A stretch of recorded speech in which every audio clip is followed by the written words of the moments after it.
Welcome to QassApp. So if you're new and this is your first time here, this will be the first page you see. And yeah, everything's going to be empty. So the first page you see is actually going to be this one. And here is the settings now. Groups per grade basically means how many groups are there per grade. For example, in grade 6 there could be 6A, 6B, 6C, 6D, and it could go on and on. So how many groups are there in a grade? So you have 1 to 13. Yes, and that's it for groups per grade. Now students per group. What's the maximum number of students in a group? For example, how many students are there in 6A? And that would be the maximum, okay? It could be 40, 50, 30, 20, depending on how large your school group size is. All right, so the next part is highest grade offered. So what's the highest grade offered in your school? Does it stop at grade 12 or does it go all the way to grade 13? And you get to choose. Right, so if you were to select, for example, 3 groups, you have to get them each an A. This would be empty. Click A, put in, I don't know, B, down there, put in C, right? And here are number of school terms. So how many terms are offered in your year? Like for example, term 1, term 2, term 3. So far we only have 1 term selected. And it goes all the way up to 4. 4 is the maximum. So most schools have 3. And then here you'd enter the term dates. So the important thing to note is that, for example, if you enter today's date as the last date of the term, each year, at the end of, each term, at the end of the term, the year part goes up automatically by 1. So if your term ended on the 31st of September 2018, after that date, the term automatically gets updated in the system. So you don't have to come back and change it. Okay? So next year it would be set to 2019. Okay? And so on for term 2 and term 3. So you just fill that out. Required number of credits per term is just how many credits does a student need to take each term? What's the minimum number of credits? Required annual GPA. So what's the lowest average grade point for a student in order for them to graduate? What's the minimum grade a kid has to have to go from grade 6 to grade 7? Right, so staff accounts here. Staff accounts are important because yes, you can do everything with the main account. For example, adding teachers, adding students, creating courses, etc.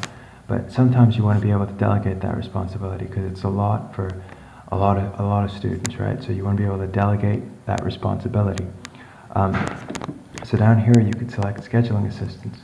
Now because your school is a new school, you have no teachers yet, so you have to wait till you've added the teachers before you can select scheduling assistants. Now the scheduling assistants have limited access. So the high school scheduling assistants can only schedule for high school, and junior school schedule assistants can only schedule for junior school. Now up here we have the high school evaluators. Now that's important because remember this is teacher assessment software. So high school evaluators will evaluate the qualitative,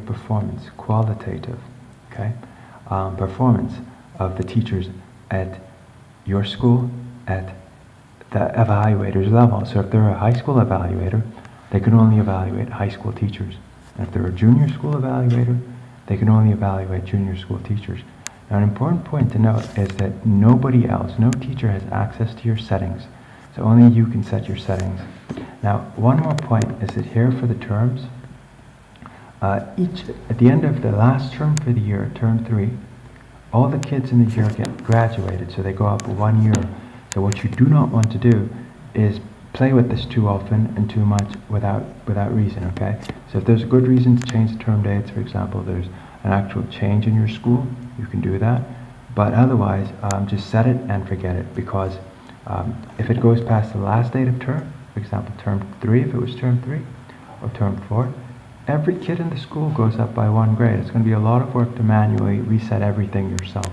So bear that in mind. Now the finance section, because we haven't actually set up any terms, right? The finance section is just right there. Usually you fill in right, so for example, you have to select a grade first. For example, if the highest grade is grade 12. Yeah, select grade 12 and select the finance section, and you fill out how much each kid pays per term for each grade level. And you go ahead and you would save that. Okay, so for example, if we just put 100 here, 100 here, and 100 here, and 100 here. Okay.